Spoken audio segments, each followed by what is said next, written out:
Muy buenos días si es de día, buenas tardes si es de tarde, buenas noches si es de noche o buena madrugada, dependiendo en el horario que tú estés mirando este programa. Esto es Franklin López Podcast, un podcast creado para aprender y divertirnos, donde tú puedes escuchar un tema de interés y a su vez aprender y además aplicártelo a ti mismo. Y como cada jueves, estoy aquí con la presencia y la compañía de Oreste Natera, brother. Huepa, ¿cómo está esa gente que nos sigue? Que le da like a esto, ¿verdad? Hey. A estos contenidos y le da forward. Lo envía a otra gente también. Así mismo. Quiero decirle a cada uno de ustedes que si usted está mirando este programa, por favor, suscríbase, comente, dele a like, activa la campanita de las notificaciones para que te llegue cada vez que subamos un contenido, te llegue una notificación y tú puedas ver y no perderte ninguno de nuestros contenidos. En esta ocasión, quiero, Oreste. Oye, estamos cumpliendo casi un año. Ya casi. La cuenta sigue subiendo, brother. Wow, la cuenta sigue subiendo. Sí. Ahí vamos, poco a poco, de manera orgánica, sin bots. Porque hay muchas cuentas que crecen con bots. Bueno. Bien, entonces, en esta ocasión, hay un tema que quise traer. Y eso, Oreste, yo creo que para darte funda a ti. Eso es, va a aprovechar que la maestra no está para maltratarme. No para maltratarte, no, sino para ponerte en contexto y ver cómo tú puedes ayudarnos a entender y cómo esto te ha afectado a ti, o tal vez tú conoces a alguien que le haya afectado este tema. Yo estuve mirando una cuenta en Instagram, una historia de una joven, y me gustaría compartir este video con ustedes. Vamos a ver este video. Vamos allá. Mi mamá es pastora, pero siempre sentí que no me quería. Sí, así como lo oyen. Mi mamá es pastora, pero nunca fue madre para mí. Y no lo digo con ligereza, lo digo porque lo viví. Mientras que a un miembro de la iglesia lo trataba como un hijo, a sus verdaderos hijos nos dejaba con hambre. Recuerdo cuando salí a comer con él, cuando en casa no había ni un pan para nosotras. Pero lo peor fue el día que nos pidió a nosotros lo más barato para desayunar, porque ella tenía que alimentar a sus gatos. Yo nunca fui una prioridad. Él sí, y sus gatos también. ¿Y sabes qué fue lo más triste? Que ese hijo espiritual fue el mismo que la traicionó. El tema es este, Oreste. ¿Cómo nosotros, quizás como dirigentes de una comunidad de fe, como pastores, a veces le dan más prioridad a la iglesia que a su propia familia o a sus propios hijos? Lo que esta joven explica es que su mamá era pastora y que su madre le dedicaba más tiempo a los miembros de la iglesia y adoptó a un joven como si fuera un hijo espiritual, y le dedicaba más tiempo a este muchacho y había muchas cosas que le quitaba de la mano a sus hijos para dárselo a este joven espiritual que había adoptado como parte de esa comunidad de fe. Oreste, pregunta para ti. ¿Has visto tú este accionar en algunas de las comunidades de fe donde tú has estado sirviendo o visitando como miembro o como pastor? Lamentablemente es un caso triste. No sé si llegó al caso de adoptar, como dice, pero sí puedo ver la figura pastoral entregarse por completo a lo que es la obra, a lo que es los hermanos de la iglesia, y por un aspecto descuidar un poco lo familiar. Pasa más de lo que nosotros creemos por la presión que puede hacer esa comunidad de fe, por la presión que le pueden hacer la arriba a sus empleadores. Hoy en día tenemos muchos pastores por llamado y otros por empleo.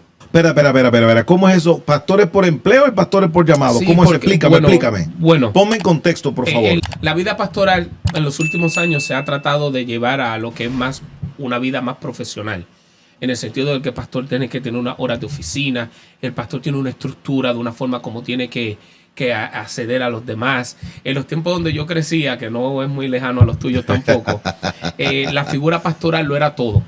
El pastor era llamado para todo, era interrumpido para todo. Muchas congregaciones, antes de pedir o hacer una decisión, consultaban con el pastor. Y el pastor era más dado. Te estoy diciendo en general. Tú mismo, si yo te pongo a preguntar, ¿cuáles fueron tus mejores pastores? Tú te verás tus pastores de la niñez. Un listado. Donde tú ves que primero ibas tú como miembro y uno siempre no piensa en la familia. Porque el pastor lo es todo. Por eso cuando tú ibas a estudiar ministerio, te decían, el pastor depende de la esposa que tenga. Sí. Y muchas veces el pastor, tú como joven teólogo, no buscaba la mujer que a ti te gustaba. Muchas veces era buscaba la mujer que te convenía. Que me convenía para la congregación donde me iba a tocar estar. Entonces, la presión que ya tú recibes desde estudiante ministerial, tú te tienes que comportar de esta manera, tú tienes que hacer esto. Tu mente está preparada para salvar a otras personas, llevar el mensaje a otra gente, cumplir la misión allá, pero ese mismo trabajo, ese mismo empuje, cuando tú estás pensando en cumplir con cualquier tipo de conferencia que te está siguiendo, te olvidas que el llamado principal tuyo como pastor es salvar a los que están a tu alrededor, y tú no salvas sino ser padre espiritual para tu iglesia primera, que es tu casa, y luego para los de afuera. Entonces, cuando hay un llamado te sale natural. Cuando es por salario, tú dices, yo trabajo de tal a tal hora, no contesto llamadas porque este es mi momento. Y hay unas variaciones que son complicadas. O sea, tú dices que cuando el pastor dice, no, este es mi momento de mi familia, es un pastor que está llamado, por el salario, no llamado por el espíritu. No. Espérate.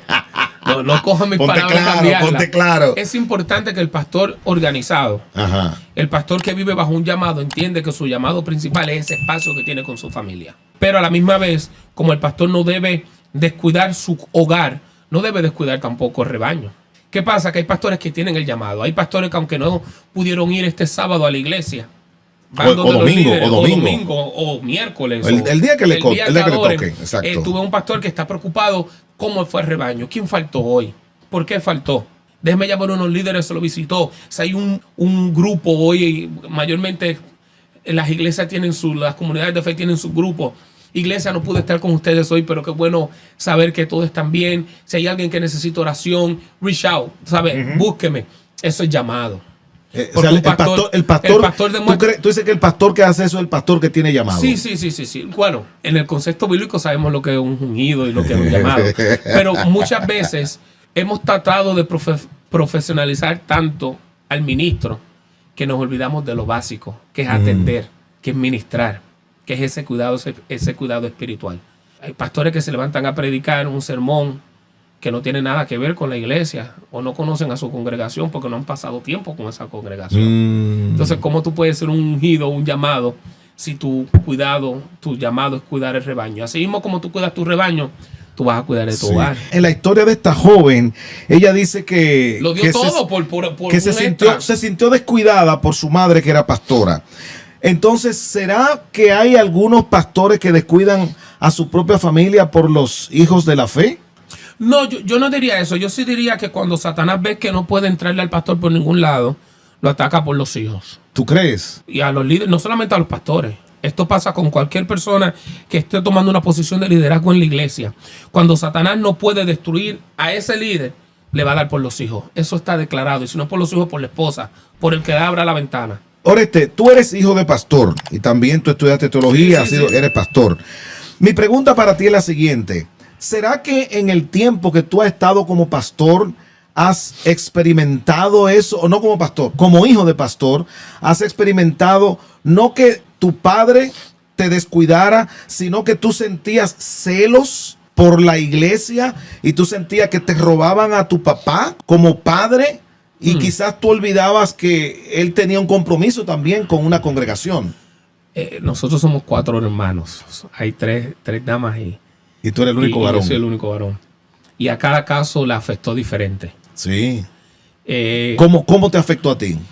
Yo te puedo hablar de la diferencia de que a mí en un aspecto, desde muy chico, y tener el mismo nombre y seguir la figura paternal, me ayudó porque lo vi y lo sigo viendo en la misión. Primero es la misión. El mismo caso no te puedo decir que el de mis hermanas. Vivieron experiencias diferentes, ¿ves? Sí. En nuestro caso, muy poco yo pude ver a mi papá como pastor, casi siempre lo vi como administrador. Ya de grande que voy entendiendo, ya veo el concepto de casi siempre que ya pude ver la faceta completa, pues ya no lo pude ver en esa faceta con otros, sí, en casa. Sí. Yo vi como mi papá, aunque era pastor, para otros no dejó de ser mi papá. Yo sentí ese cariño de papá, pero sí pude ver también cuando desde muy chiquito me puso claro, ustedes están aquí, pero mi misión es esa. Y esa debe ser la misión familiar. Ya. ¿Ves? Y no quedaba ahí. Eso se extendía también a lo que es mi madre. Entonces, cuando tú estás ya en un núcleo que esté enfocado, papá y mamá, en una misión, Fue difícil porque recuerdo una vez que papi llevaba tiempo diciendo a nosotros, lo voy a llevar a la playa. Pero siempre había una junta, siempre había un muerto, siempre había algo, siempre se presentaba algo. O había quizá un endemoniado que había que atender. En las comunidades de fe, cuando los pastores deciden hacer algo con su familia, se aparece algo. Sí. La palabra vacaciones cuando venía creciendo eso no existía, era muy pocas veces. Tú lo sabes, wow, tú lo sabes. Tremendo. Cuando papi decide ese día, me acuerdo que mami nos íbamos todos, nos íbamos para la playa. Cuando salimos para la playa íbamos los 4 en el carro gozando, vamos para la playa. Cuando vamos, comenzamos a tomar un poquito de tráfico y papi se percata que un poco más al frente el tapón era porque alguien conocido de una de nuestras congregaciones había tenido un accidente. Wow. Y recuerdo que papi se estacionó, se bajó a ayudar. La persona necesitaba moverse. El día de playa, ¿dónde quedó? Se echó a perder el día de playa. Y mira que como me vino ese flashback y me acordé, cuando tú estás tan comprometido con tu obra, con la misión, que eso yo sé que le pasa a todos los líderes, uno piensa que ese es un enfoque, ese es un motor. ¿Ves? Ya con el tiempo yo aprendí que lo más importante al final no es la congregación, es tu familia.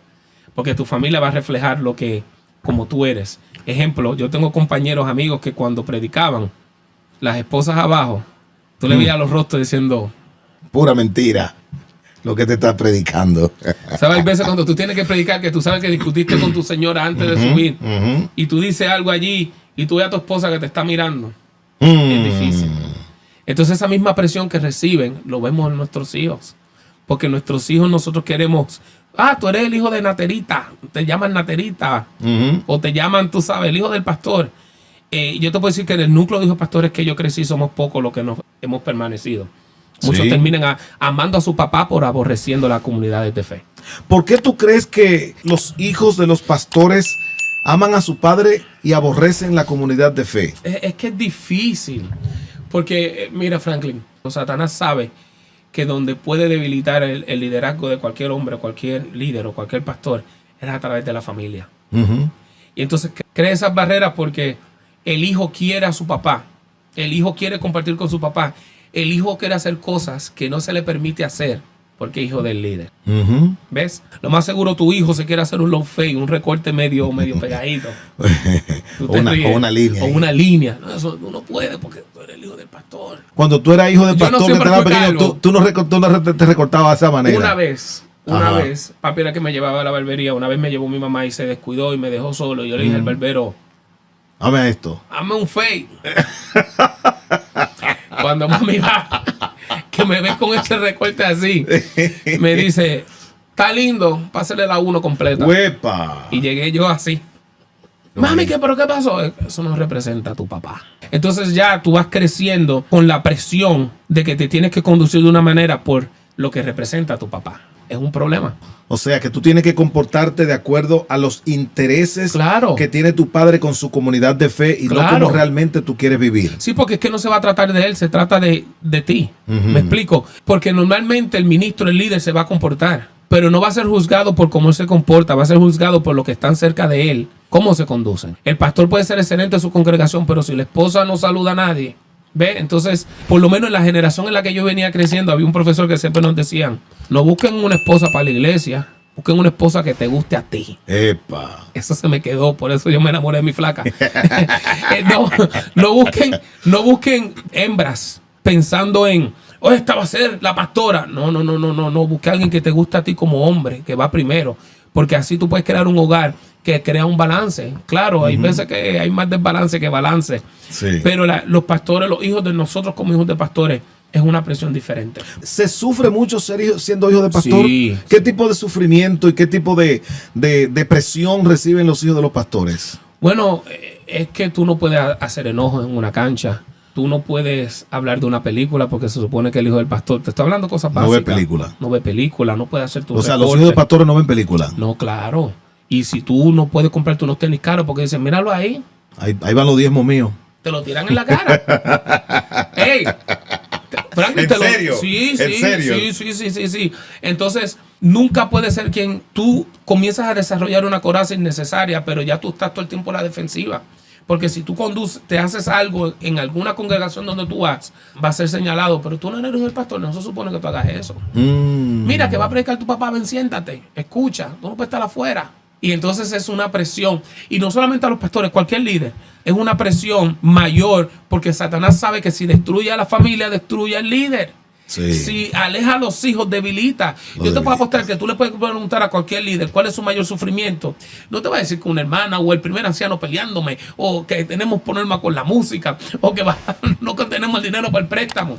La familia. Y te digo ahora, yo lo entendí más en esta etapa donde estoy. Yo le decía algo un día estábamos en la familia, estaba mi papá, estaban mis hermanas, estaban los cuñados, las cuñadas, y le dije a la familia, mi familia se salvó por esta segunda etapa del ministerio que yo estoy haciendo. ¿En serio? Si yo estuviera en la línea del ministerio como yo estaba, mi familia estaba destruida. Mi hijo se está disfrutando más el Oreste papá ahora que el Oreste pastor. Que el Oreste pastor. Wow. Aún nosotros siguiendo ministrando, porque el ministerio no ha dejado. Uh-huh. Pero ya mi hijo se siente, él mismo me lo dice, ahora tú eres más, yo puedo sentir en ti un estrés, no de allá, sino aquí. Yo te puedo sentir que cuando tú estás aquí, tú estás conectando. Porque muchas veces nosotros llegamos y lo primero que hace, alguien tiene una tensión y tu hijo te quiere contar algo, pero tú estás pendiente a que tengo que cuidar del rebaño. Sí. ¿Ves? Porque si yo no cuido del rebaño, va a mandar un informe, una carta a mis empleadores diciendo que yo fallé como líder. Y nos pasa como líderes también. Y te digo, muchos de los pastores, tú le ves su plenitud cuando se jubilan. ¿Cómo así? ¿Cómo así? Explícamelo mejor. Es que a la gente, a nosotros se nos olvida que los pastores son personas. Seres humanos. Son seres humanos. No son seres celestiales. Son seres humanos que sufren, que lloran, que tienen ansiedad, que muchas veces la palabra depresión no puede entrar, pero la ansiedad y la tensión crea un tipo de depresión, y no porque no hay una conexión con el cielo, sino que el trabajo más difícil que puede tener el ser humano es trabajar con personas. Y cuando tú tienes 100, 200 personas extendidas, que esos problemas llegan a ti y que tú no puedes tratar de agradar a todo el mundo, porque ese es el éxito, el fracaso. Tú tratas de agradar a todo el mundo, pero a la misma vez mantener una línea es una presión que no es fácil. O sea que cuando un pastor está frente a una congregación, tiene doble trabajo. El mantener un estándar frente a la congregación y mantener un estilo de vida con su familia. Sí. Eso es lo que tú dices. Sí, y algo que mi papá siempre me dijo de muy chico, tú nunca vas a ser yo. Así me lo dijo el viejo mío, así. ¿Cómo así? ¿Cómo así? Me dijo, no trates de ser yo. O sea, no me imites a mí como pastor. Lo único que él me dijo que me imitara fue el día que me estaba casando, el 23 de diciembre de 2007. Ah, pero tú te recuerdas. Me acuerdo porque fue lo único que me acuerdo del sermón. Papi me dijo, yo te enseñé y te mostré lo que es ser un esposo y padre. Así como yo traté a tu madre, trata a Lili. Y me dijo, mírame. No la mira a ella, mírame cuando te estoy diciendo eso. Fue lo único que se me grabó. Una sentencia. No, estaba el papá, la mamá de Lili, ¿sabes? Los suegros estaban ahí. Cuando papi me decía, sé tú, yo aprendí en que yo voy a ser yo donde quiera que tú me veas. Franklin, Dios te bendiga. La paz del cielo esté contigo y la gracia. Papá, Dios te bendiga en que tú estás, ¿sabes? Sé tú, sé auténtico. Que las personas no nos digan, si yo voy a un parque de pelota, me van a ver gritando. Y emocionado en un parque de pelota, y si me ven en una barbería, y si me ven en la iglesia, la misma persona. La misma energía. La misma energía. Y que tu hijo vea esa energía en ti. Ya. Porque mi hijo, mi familia, no me puede ver en la iglesia haciendo algo y cuando llego a la casa, Ángela, todo el mundo, cállese aquí. Ve, tu esposa no puede ver en ti. Te cambiaste el traje, claro, va a decir tu familia. Tu esposa no puede verte allí así bien atento, escuchando a otras personas. Y en la casa, cuando ella te va a hablar, te va a decir, no estoy en nadie, no me hable, déjame aquí. Suéltame en banda. Claro, porque cuando tú como líder, ahora no solamente al ministro, tú como líder eres auténtico en todo lo que tú haces, la gente nota cuando tú eres real o cuando eres fake. Eso es cierto. Oreste, cuando uno es hijo de pastor, como decía la joven en esta historia que los amigos acaban de ver, sucede en que a veces hay pastores que se preocupan tanto por un miembro de la iglesia que le quitan a veces hasta la comida a su propia familia por dársela a los miembros de su congregación. Todos los pastores que van a sus congregaciones y a su junta directiva y le dicen, hay alguien que tiene un problema, necesita $500. Y la junta dice, no, le vamos a dar más que 150, porque eso es lo que hay. Pero el pastor está tan preocupado por esa familia que sabe que la necesidad es mayor. Y el pastor, aparte, va a su ATH y saca ese dinerito. Y cuando va donde la familia, dice: ahí le lleva los 300. Esto de parte de la comunidad de fe que te ama, que te aprecia. Y muchas veces los miembros se enteran que la iglesia le dio tanto y fue el otro. Y yo te puedo decir que la gran mayoría de los pastores con llamado ponen primero siempre la misión. ¿Cómo identifica uno un pastor que tiene un llamado y un pastor que ve el ministerio como un salario? O sea, un pastor asalariado y un pastor con un llamado. Yo nunca juzgaría. Como yo, que soy un miembro de una comunidad de fe, identifico que este pastor tiene un llamado y este pastor está aquí por su salario? ¿Tú notas cuando un pastor es de bendición? ¿Cómo uno lo ve? Es que yo no te puedo explicar eso porque no... O sea, tú eres la persona correcta.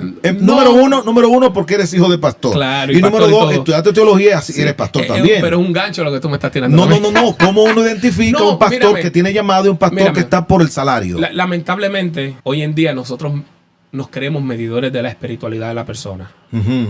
Y decimos, fulano es muy buen líder, pero no es muy espiritual. ¿Y por qué no es muy espiritual? Por la forma en que se viste. No es muy espiritual por la forma en que habla. Que se ríe mucho.